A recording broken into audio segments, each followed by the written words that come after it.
We have change orders at Park Meadows, Mr. Manager. Yes, got Mr. Jack Morgan here with us. He's going to hand out some maps along with some attachments that will summarize the change orders that we're requesting. And I'll ask him to do that this time.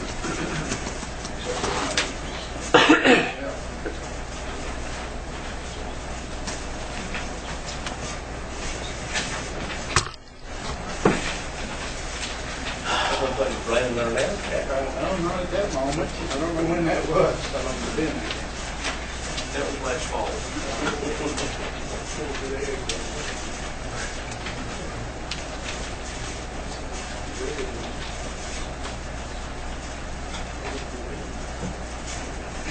Mr. Chairman, gentlemen, I have some proposals here and also a request for some modifications to the work at Park Meadows. There's a narrative, of course, on the cover and an accompanying map with some notes on it that I'll be referring to. All right, number one, the parking lot extension at the pavilion.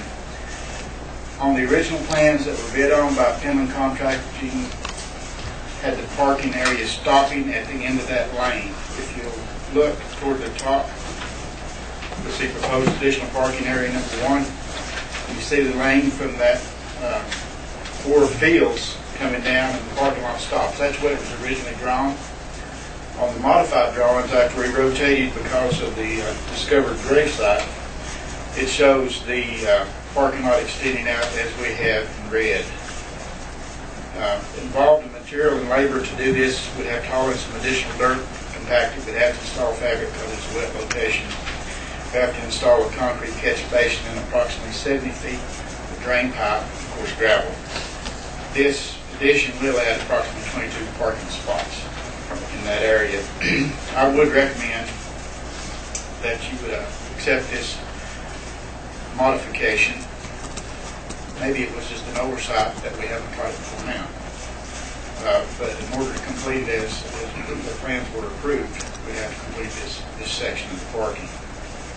And I can take these one at a time and then take questions at the end, or okay. All right, number two, this is a proposal. If you'll look at the drawing, proposed additional parking area number 4 out next to the cul-de-sac in red. This is an area that's not being used for anything, but we expect that people would park on the grass there anyway, make a mud hole out of it, or it'd just be more area to mow with no benefit. So I would propose that we create parking there as is outlined. Involve material and labor, grading, gravel and fabric. This will add approximately 16 parking spaces here. I would propose that this area would be used for parking for the coaches, referees, concession staff, etc. because they don't have the proximity to the large parking area at the bottom of your drawing as the youth fields do. So it's going to be, deferred parking is going to be over next to that pavilion, so that's going to fill up in that area. Number 3, if you look at the bottom left, proposed additional parking area next to Maxwell Home Road. The benefit to this one and the one on the bottom right, I'll just group those together because that is number 3 and 4.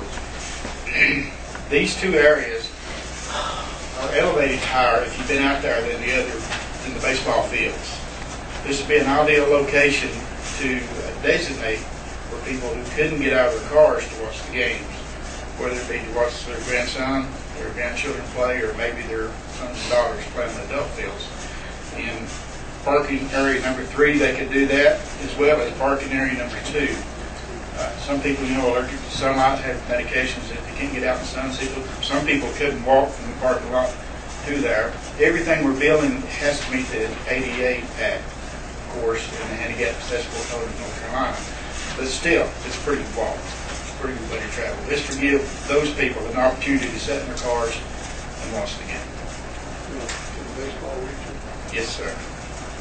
It can reach about every parking lot on here. It could possibly, that would be about 340 feet. That would be a section I would look at today. But that is, if you've been out there, that is elevated, and you can see fields 6 and 8. So it is. Around all softball fields. Yeah. you go to a baseball park, you can expect that it's going to happen to somebody somewhere there. But here's no difference in it.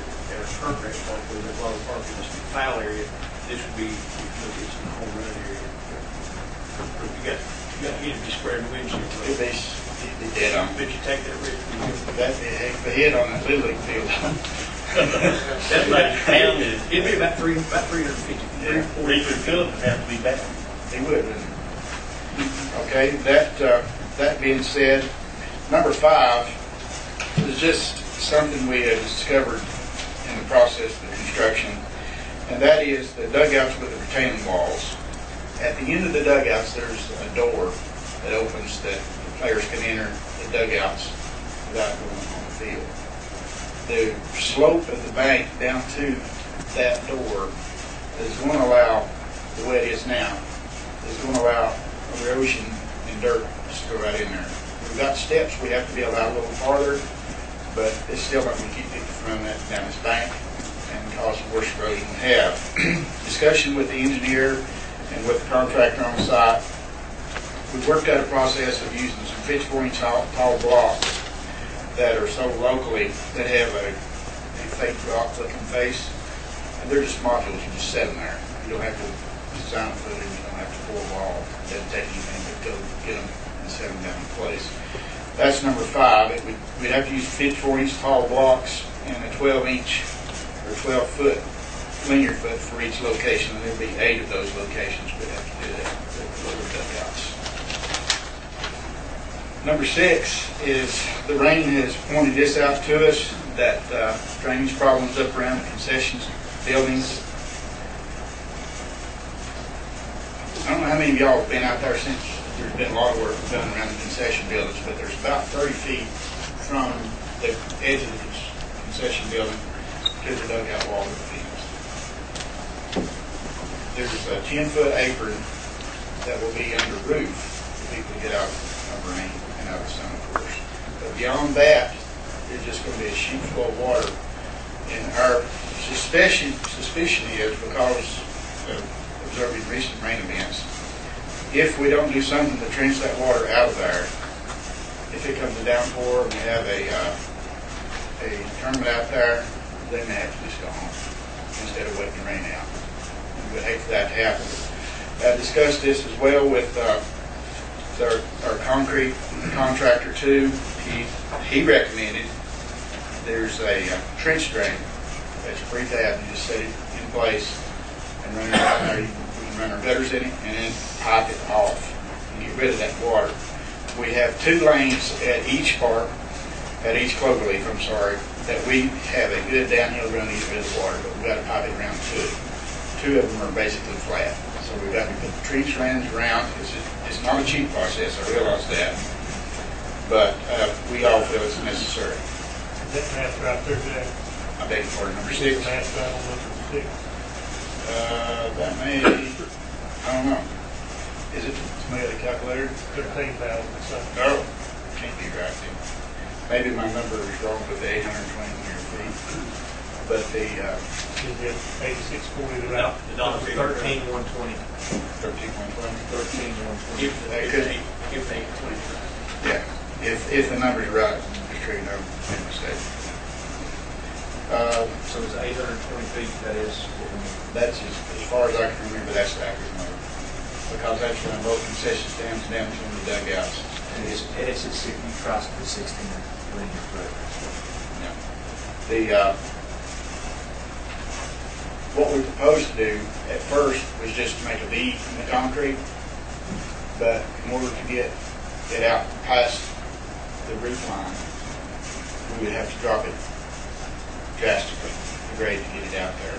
And coming back from the dugout wall, it would have to be quite a deal. If it's more, we think it would be more of a trip hazard or just a mobilization hazard if we did it that way rather than in the ground trench rooms. Typically, you see them with a little metal grid over it. These are plastic. Yeah, these are plastic. You can take the screws out and push a hose there and wash it out and replace the little plastic. They come in 3 little sections. Pretty neat little product. I got it in the truck. I just forgot to bring it in. Wasn't much room at the beginning of the meeting anyway. 8 and 9 were included was the grant that Doug Johnson applied for Duke, the 2 canoe kayak launches. If you look on your drawing again, they're in the upper right-hand and upper left-hand sections. It's noted as canoe input A and canoe takeout B. Actually, they're both canoe put-in and canoe kayak put-ins. What some of us have discussed is probably be used for people to put a tube in the upstream and go to the downstream and then make a roundabout. The J-hook is in the middle of it, the stream bank restoration. And what that is, the J-hook thing, the bank, the creek makes quite a turn there, almost a turn hole, and it's eroded away the bank. We have to do something to restore that. What the recommendation was just to build like a beach in that area and use some boulders to make like a J-shaped undercurrent structure that would cause water to slow down. You can have a little weight for the kids and a place for them to get in the water if they wanted to. So anyway, that was part of the grant that was approved anyway. And number 10, if you remember last month I came discussing the Surf Pro batting cages. I'll give you an update on that. If you remember from the narrative last month, look in the top right across behind that tree line, and they proposing to build a 30 by 140 foot long structure, which could be either 4 70-foot back cages or 8 35s. But anyway, we have to pour sidewalk from the parking lot and then to each end of that over there, and that is number 10. Labor material for approximately 230 linear feet of sidewalk. Number 11 is the sealing of the sidewalk material and labor. This is not just this sidewalk. This is all that we have in the contract. Would highly recommend that because we have a lot of red clay out there and it's going to be a red sidewalk if we don't seal it. And I recommend we do that as soon as possible. Yes, sir, Mr. Chairman. I rode out there with Jack on Friday, I think it was, and he showed me all these on the ground. You know, when you look at it, what this is doing is, and anybody that's been, and many of you have been involved with construction projects, a lot of this stuff you really can't tell until it starts taking shape on the ground. And you see what you can do once this stuff starts taking shape to really maximize the footprint of your project. And a lot of that is what this is doing. I'd like to also add and point out that some of these additional parking areas wouldn't have cropped up until we rotated the fields as a result of locating the burial site at Parker Meadows. Had the fields not have been rotated, it could have been their original layout did not yield these additional opportunities for parking. Also, the dugouts and the retaining walls, that we need to put extension on the retaining walls to keep the mud from pulling in. Had we not have uncovered the burial site, we wouldn't have had elevated dugouts. We wouldn't have had retaining walls and dugouts. Everything would have been on grade. Therefore, we wouldn't have needed the concrete blocks and this additional expenditure to these retaining walls to keep the park playable and to keep everything moving out there and the mud out of the dugouts. Also, the trench drains that are getting installed around the concrete slab. As you know, last week it rained. I went out there. Definitely needed around that concession stand is standing in water there. Again, we would not have had an elevated area had the burial site not have been uncovered, and it could have been if we had all those fields on one grade, we could have, Mr. Penley could have graded that to shed the water as necessary as all of them would have been on the same grade. So, you know, you look back and you can still tie some of these costs to the adjustments we had to make as a result of preserving this burial site at Parker Meadows.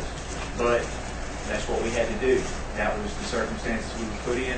We adapted to those. And in adapting to that, what we're doing now is taking care of some things that are much needed and that will maximize the footprint and the layout of this park with the situation we were faced with.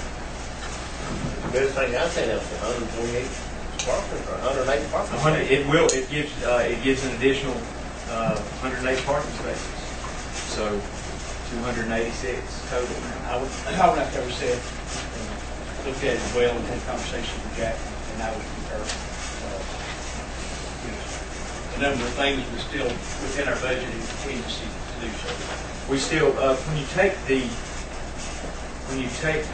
8 and 9, which we provided by the Zero Energy Grant, you take that out, I think you're looking at a total of $61,976. We have $73,000 in contingency right now. We have adequate amount to appropriate this from contingency. Any other items of discussion there? Okay.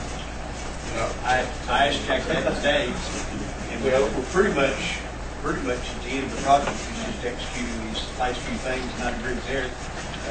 The upside of this is it's going to add 108 parking spaces.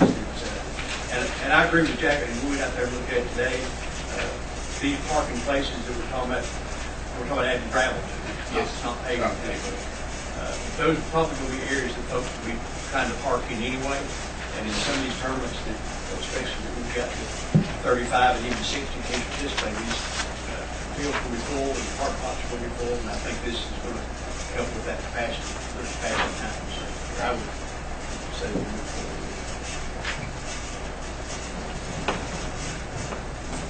Recommendation on that. Yes, that does have my recommendation. I'm trying to figure out here, all of these are going to be changes to the Penland contract. I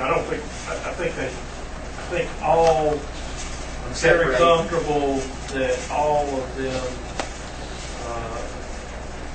except 8 and 9, and I need to look at 8 and 9 to determine whether or not those can be part of changes. But certainly, I think the board can certainly tonight give a consensus and direction to the county manager and to Jack Morgan to pursue these. You're going to you'll need a change order in any event to approve Penland for all of the items that will be included. Perhaps that can be ready for your approval this evening. By then, I'll also have Jack and Derek and King and add whether 8 and 9. I discussed with Jack as well, Seth, other than the grave situation, which we had no control over. Jack, there have been very few change orders in this project, or this represents less than 2% of the project. For anything that wasn't associated with the race site, there's been just minimal changes. And these, granted, they are more money, but these are adding more elements to the park. The parking is a premium when you go to these places. And we talked about, if we came back and did these later, it would be a double or triple the cost because you have to get the equipment over the top of the pavement, and it would make sense. It makes sense doing that. And we do have money in contingencies, so I'd recommend we go ahead. We have motion and second to proceed with the change orders and modifications as presented by Mr. Morgan. Any discussion on the motion? And that money be taken from the contingency. Just to clarify, is that everything except 8 and 9, that's just their recommendation? So it's the 61,976. Change order for 61,976. Well, we don't have a change order. Well, These would be, if this is how we've done every change order up until now. If you take 8 and 9 out, I think. Have those numbers been provided by Penland? Yes, these numbers have been gone over by Jack and Lewis, so I think That can be treated as approval for the board. all right, including all items one through that. Except for 8 and 9.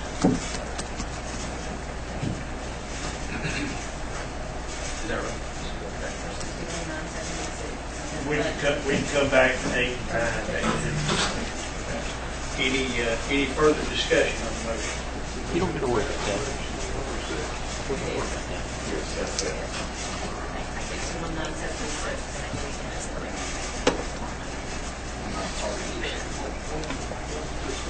61,976. That includes the net approval. Any other discussion? Hearing none, all in favor say aye. Aye. Opposed? Motion passes. Thank you, Jack and Derek, for your work on that. Thank you, Jack. Thank you, Jack. Kyle. We got some.